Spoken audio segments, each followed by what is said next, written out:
The story of tea. Let us begin with a question. Can you name the most widely consumed beverage in the world after water? Perhaps many of you have guessed the answer. The most popular beverage in the world is tea, the fresh aromatic brew with which people like to begin their day. It has a refreshing, astringent flavor. It is actually made by brewing, that is, by infusing in the boiling water the leaves and shoots of a plant whose botanical name is Camellia sinensis. The leaves are at first dried, cured, and processed before they are packed and sold to us. एका प्रश्नाने या धड्याची सुरुवात करूया की पाण्यानंतर सर्वाधिक प्यायले जाणारे पेय हे संपूर्ण जगात कुठलं बरं असेल? कदाचित तुमच्यापैकी अनेकांना उत्तर आलं देखील असेल. सर्वात लोकप्रिय असं हे पेय म्हणजे चहा. अत्यंत ताजातवाना करणारा, उकळून ज्यातनं सुगंधाची निर्मिती होते, अशा या पेयाने लोक आपला दिवस सुरू करतात. हा उत्साहवर्धक आहे आणि थोडासा तुरट कडक अशा चवीचा आहे. हा उकळून तयार केला जातो, म्हणजे उकळत्या पाण्यामध्ये आपण या चहाची पानं आणि खोडाचा काही भाग हा टाकतो. या झाडाचं शास्त्रीय नाव आहे कॅमेलिया सिनेन्सिस. याची पानं प्रथम वाळवली जातात, मग त्यांच्यावर प्रक्रिया केली जाते आणि नंतर ती पॅकबंद करून आपल्याला विकली जातात. Camellia sinensis is an evergreen plant that grows in tropical and subtropical climates. Tea plants require at least 100 to 125 centimeter of rainfall a year and prefer acidic soils. Many of the world's best tea estates are located on the hill slopes at elevations of up to 1500 meters. It is said that the tea plants grow slowly and acquire a richer flavor at this height. Camellia sinensis हे एक सदाहरित अशा प्रकारचं झाड आहे. ते उष्ण आणि उपोष्ण कटिबंधामध्ये, म्हणजे साधारण विषुववृत्ताच्या वरती आणि खालती अशा प्रदेशांमध्ये याची वाढ होते. या झाडांना सुमारे 100 ते 125 सेंटीमीटर इतका पर्जन्य एका वर्षामध्ये आवश्यक असतो आणि आम्लयुक्त मातीमध्ये ही झाडं अधिक चांगली वाढतात. जगातल्या सर्वोत्कृष्ट टी इस्टेट म्हणजे चहाच्या झाडांची लागवड ही टेकडीच्या उतारावरती आहे आणि सुमारे 1500 मीटर किंवा त्यापेक्षा जास्त उंची या पिकाला चांगली मानवते. असं म्हणतात की या उंचीवरती मग ही चहाची झाडं हळूहळू वाढतात आणि हळूहळू वाढ झाल्यामुळे त्याच्यामध्ये अधिक उच्च दर्जाचा असा सुगंध या उंचीवरच्या झाडांमध्ये येतो. When the plant mature, only the top 1-2 inches of plant are picked. These buds and leaves are called flushes. A new flush appears on the plant every 7 to 10 days during the peak growing season. Left to grow on its own, the tree plant may actually grow into a small tree. But in all tea gardens, the plants are pruned and kept at a height of about 3 feet waist high to enable easy plucking of the leaves. जेव्हा झाडाची पूर्ण वाढ होते तेव्हा त्याच्या सर्वात वरच्या भागातल्या 1-2 इंच जो भाग आहे, म्हणजे खोड आणि पानं मगाशी म्हटल्याप्रमाणे ती तोडली जातात इथे त्या झाडाला कळ्या आलेल्या असतात आणि पानं असतात. तर अशा प्रकारचा हा जो नवीन बहर आहे तो दर 7 ते 10 दिवसानंतर येतो, जेव्हा त्या झाडांचा पीक ग्रोईंग सीझन म्हणजे त्यांच्या वाढीचा जेव्हा सर्वात उत्तम दर असतो, म्हणजे हे जेव्हा सगळ्यात जास्त वेगाने वाढत असतात, दर 7व्या किंवा 10व्या दिवसाला हा जो बहर आहे तो बहर आपल्याला मिळतो आणि तो आपल्याला तोडता येतो. जर त्यांची वाढ होऊन दिली तर हे जे झाड आहे त्याचं एक लहानसा वृक्ष तयार होईल. पण सर्वत्र या चहाच्या बगीचांमध्ये या झाडांची कटाई केली जाते आणि त्यांची उंची साधारणतः 3 फूट म्हणजे आपल्या कमरे इतक्या उंची इतकी ठेवली जाते, जेणेकरून त्यांची पानं आहेत ती सहज खुडता यावीत. The teas we buy are usually classified according to their leaf size. Accordingly, we have first Assam type of tea characterized by largest leaves. Second, China type characterized by the smallest leaves. And 3, Kambod characterized by leaves of intermediate size. तर ही चहाची प्रतवारी किंवा चहाचे प्रकार शक्यतो त्याच्या पानांच्या आकारानुसार ठरतात. याप्रमाणे आपल्याकडे आसाम प्रकारचा चहा असतो की ज्याची पानं सगळ्यात मोठी असतात. नंतर चीन प्रकारचा चहा म्हणजे चीन देशातला चहा की ज्याची पानं सगळ्यात लहान असतात. आणि कंबोड प्रकारचा चहा की ज्याच्या पानांचा आकार हा मध्यम असतो. We have 3 very distinct and different tea growing regions in India. Each of these regions is famous for the special type of tea it produces, which are unique in taste, aroma, strength and flavor.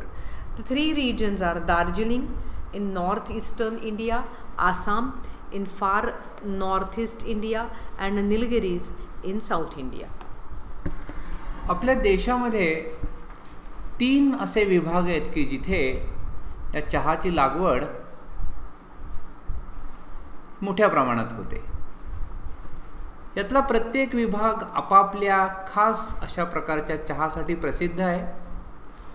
या प्रत्येक विभागातल्या चहाची चव ही unique म्हणजे अनन्यसाधारण आहे.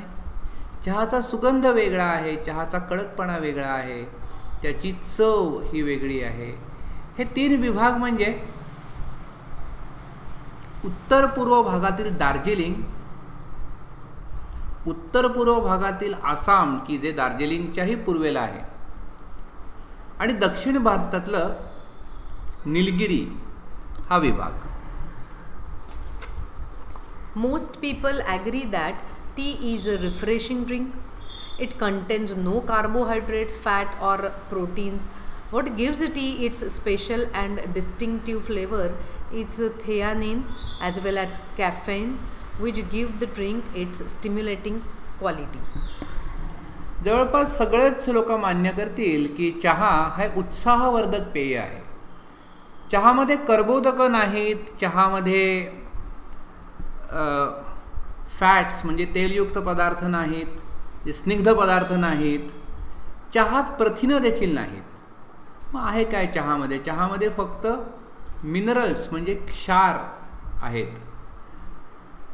मग चहाला हा विशेष आणि सगळ्यांपासून वेगळा अशी जी चव येते ती थिएनाइन आणि कॅफीन या 2 पदार्थांमुळे येते. या 2 पदार्थांमुळे चहाला त्याची स्टिम्युलेटिंग म्हणजे उत्साहवर्धक असा गुण येतो. How and when did people first begin to drink tea? An amusing story has come down to us from Chinese legends. It is said that Emperor Shennong, the father of Chinese agriculture and medicine, was on his travel when a servant was boiling some water for the emperor to drink. Just then a few leaves from a nearby tree blew into the boiling water. The water immediately changed color. On drinking the water, the emperor was amazed by the rich flavor and the refreshing quality of the resulting infusion. Excited by the unknown plant and its amazing flavors, he carried out further investigations and discovered that tea had many healing and restorative properties and could also be used as an antidote to certain poisons. लोकांनी सर्वप्रथम चहा कसा बरं प्यायला सुरुवात केली असेल तर एक आश्चर्यकारक गोष्ट आपल्याला चिनी दंतकथांमधनं मिळते. असं म्हणतात की सम्राट शेनॉंग की जो चिनी शेतीशास्त्र आणि औषधशास्त्र याचा निर्माता मानला जातो, तो एकदा प्रवासाला निघाला होता की आणि त्यावेळी त्याच्या एक नोकर होता, तो त्याच्यासाठी उकळतं पाणी बनवत होता. म्हणजे त्या सम्राटाला पिण्यासाठी तो पाणी उकळवत होता.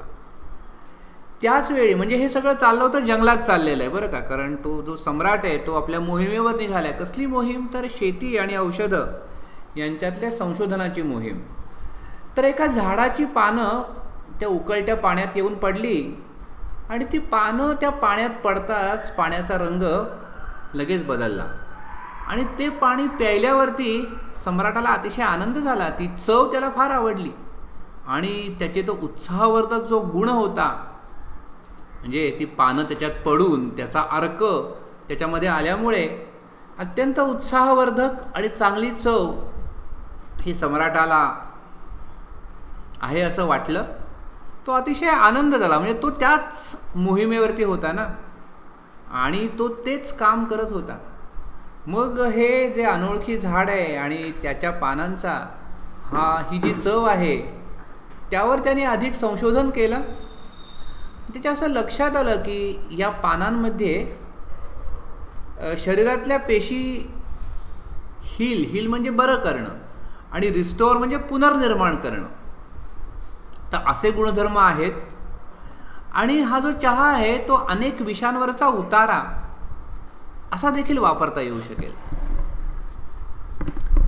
Yet another legend tells us that it was a Buddhist monk named Bodhidharma who was the first to use tea as a drink. He was keen to find a herb or a medicinal plant which would help him stay awake and alert for long periods of time in prayer and meditation. After considerable search and trial, he found that chewing leaves from the tea shrub acted as a stimulant, helping him stay awake. It was he who introduced tea among his disciples in China. It is said that Japanese priests studying under Buddhist teachers in China carried tea seeds and leaves back home with them. Turkish traders also began to bargain for tea on the borders of Mongolia. In fact, the story goes that the Chinese emperor Hui Seng was so taken up with tea that he set up a research into the best tea whisking methods and also hosted a tea making and tea testing tournaments in the court. So tea minded was he that he failed to notice that Mongolia had actually taken over his empire.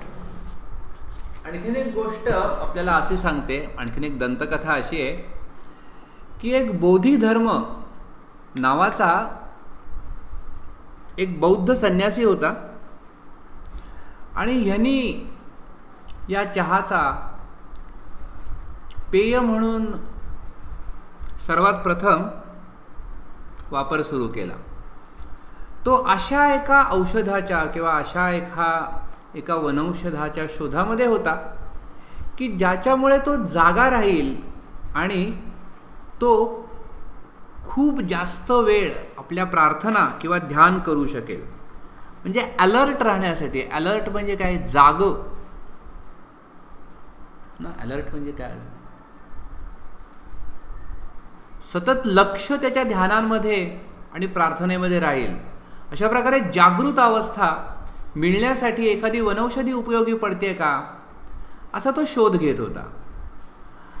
अनेक शोधानंतर, अनेक प्रयोगानंतर त्याच्या असं लक्षात आलं की ही जी या वनस्पतीची जी पानं आहेत, आणि ती वनस्पती म्हणजे चहा, ती चावून चावून खाल्ल्यानंतर अशा प्रकारे आपल्याला जागं राहता येतं.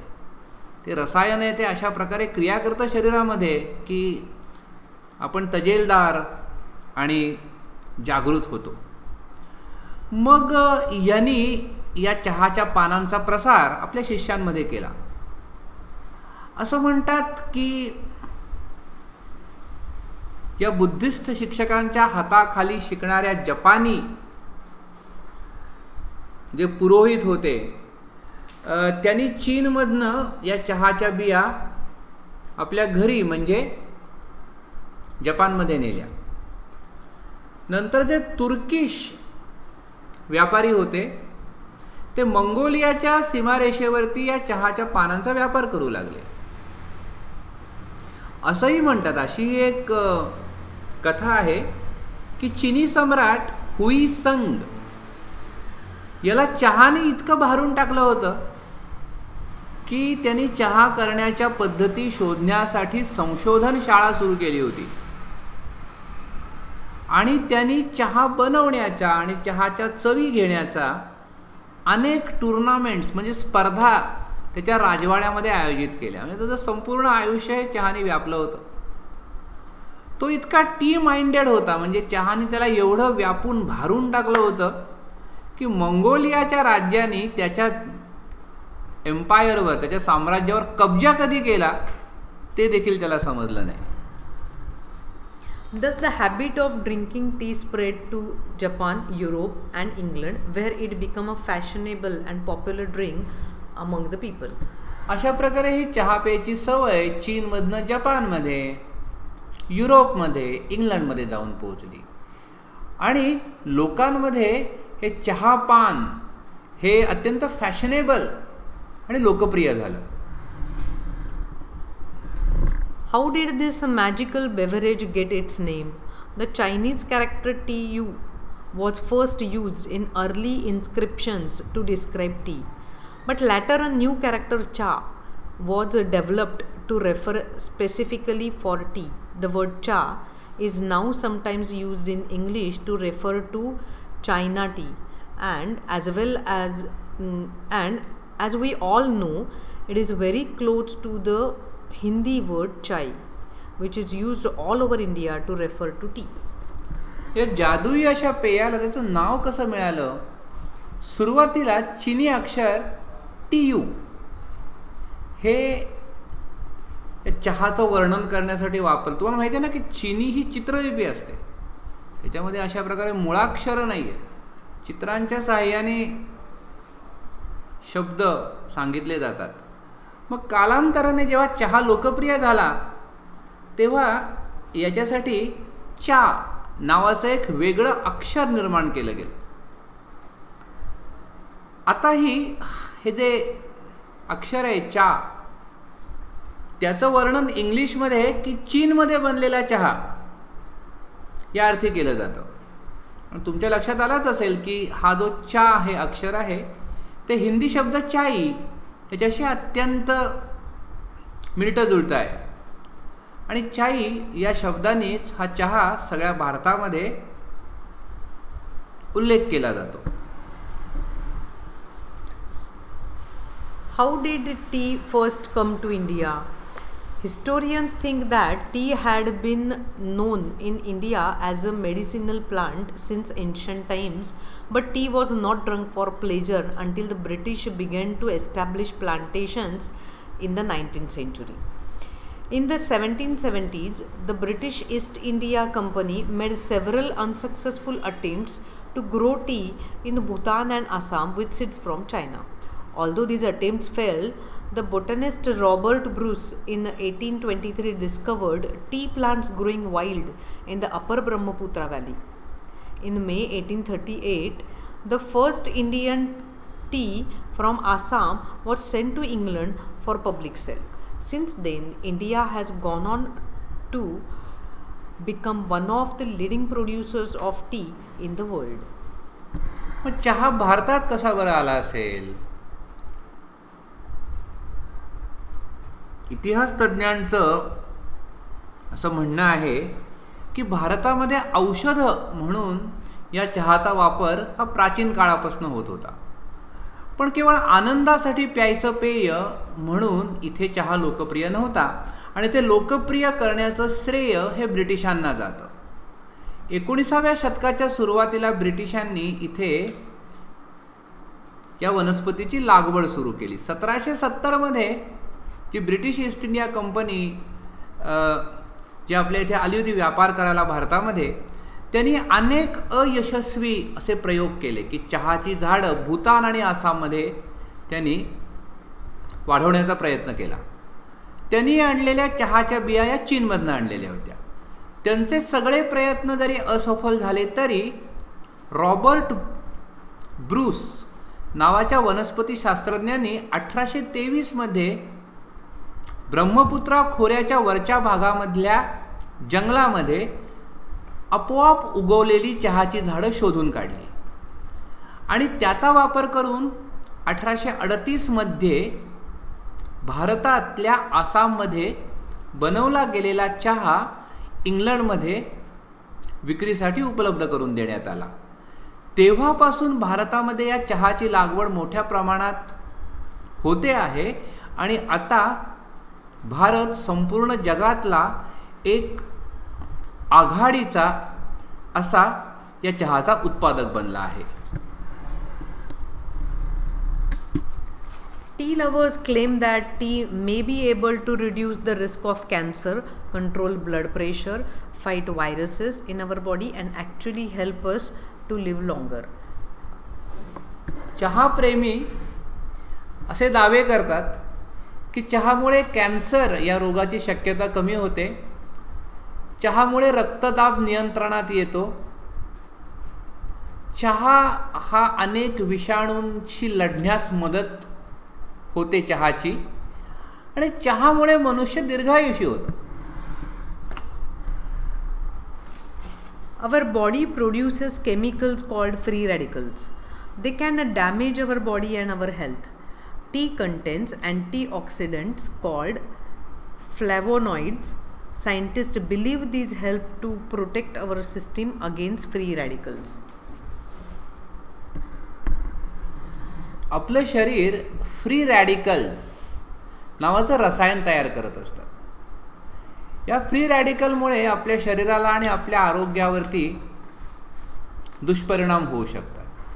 चहामध्ये जे अँटीऑक्सिडंट आहेत, जे नाव आहे फ्लॅव्होनॉइड्स, शास्त्रज्ञांचं असं मत आहे की हे जे फ्लॅव्होनॉइड्स आहेत ते आपल्या शरीराचं या फ्री रॅडिकल्सपासून रक्षण करीत असतात. For many years, tea is a popular drink to have with friends.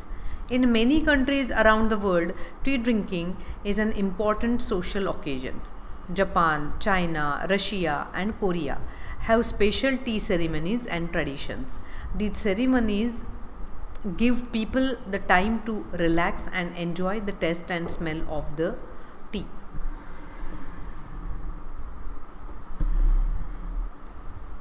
खूप लोकांसाठी चहा हे मित्रांबरोबर घ्यायचं एक लोकप्रिय पेय आहे. जगातल्या अनेक देशांमध्ये चहापान हे एक महत्त्वाचं एक प्रसंग मानला जातो, एक समारंभ मानला जातो, सामाजिक समारंभ मानला जातो. जपानमध्ये, चीनमध्ये, रशियामध्ये अशा प्रकारच्या खास टी सेरेमनीज म्हणजे अशा प्रकारचे चहापानाचे समारंभ होत असतात आणि त्यांच्या या अशा प्रकारे ट्रॅडिशन्स आहेत, म्हणजे एक त्यांची परंपरा बनली आहे. अनेक वर्षापासून हे त्यांनी चहापानाचे समारंभ, विशिष्ट रचना त्याची केलेली आहे आणि ते लोकप्रिय आहेत. या समारंभामध्ये होतं काय की लोक या चहापानातून रिलॅक्स होतात, म्हणजे त्यांची मनं मोकळी होतात आणि ते या चहाची चव आणि त्याचा जो सुगंध आहे तो एन्जॉय करत असतात, त्यातनं आनंद मिळवत असतात. Most people in Japan belong to a tea club where they go every week to take part in a tea ceremony. Ordinary people also feel that tea ceremonies are spiritual occasions that are closely associated with their religion. Tea, they say, is a healthy, enjoyable, and stimulating drink full of good qualities. It reduces loneliness and calms your heart. It is a comfort in everyday life. जपानमधले बहुतेक लोक कुठल्या ना कुठल्या T क्लबशी जोडले गेलेले आहेत आणि ते दर आठवड्याला तिथील चहापान समारंभामध्ये भाग घेत असतात. सामान्य माणसालाही असं वाटतं की हे जे चहापानाचे समारंभ आहेत ते एक प्रकारे आध्यात्मिक असे प्रसंग आहेत. चहापान हा त्यांच्या धर्माचाच एक भाग आहे असं जपानमध्ये मानलं जातं. जपानी लोक म्हणतात की चहा पिणं हे आरोग्यपूर्ण आहे, आनंददायी आहे आणि उत्साहवर्धक आहे. चहा हा अनेक उत्तम गुणांनी परिपूर्ण आहे. चहामुळे एकटेपणा निघून जातो आणि चहा तुमचं मन शांत बनवतं. चहा पिणं हा रोजच्या आयुष्यातला एक आरामदायी असा क्षण आहे. Many Koreans today still have tea ceremonies for important occasions including special birthdays and anniversaries. In most areas of China, the tea is made in small clay teapots. At tea ceremonies, cups are only half filled. The Chinese believe that the rest of the cup must be filled with friendship and affection. खूप साऱ्या Korean लोकांसाठी हे चहापानाचे समारंभ हे विशेष अशा गोष्टींसाठी म्हणजे वाढदिवस साजरे करण्यासाठी किंवा ॲनिव्हर्सरीज साजरे करण्यासाठी महत्त्वाचे मानले जातात. चीनच्या बहुतांश भागांमध्ये चहा हा छोट्याशा मातीच्या भांड्यात तयार केला जातो आणि चहापान समारंभामध्ये हे चहाचे कप अर्धेच भरले जातात. कारण चिनी लोकांचा असा विश्वास आहे की उरलेल्या अर्ध्या भागात मैत्री आणि स्नेह असावा. In Russia, tea is made and served in samovars, a special Russian tea kettle made of metal. Vietnam produces special varieties of tea such as lotus tea and jasmine tea. रशियामध्ये चहा सॅमोव्हर नावाच्या एका विशिष्ट अशा धातूच्या बनलेल्या किटलीतनं बनवला जातो. व्हिएतनाममध्ये चहाचे वेगवेगळे प्रकार प्रसिद्ध आहेत, जसं की कमळापासून बनवलेला चहा किंवा चमेलीपासून बनवलेला चहा. In Japan, tea is made using powdered green tea called matcha. The tea is mixed with boiled water using a bamboo whisk and served in small bowls.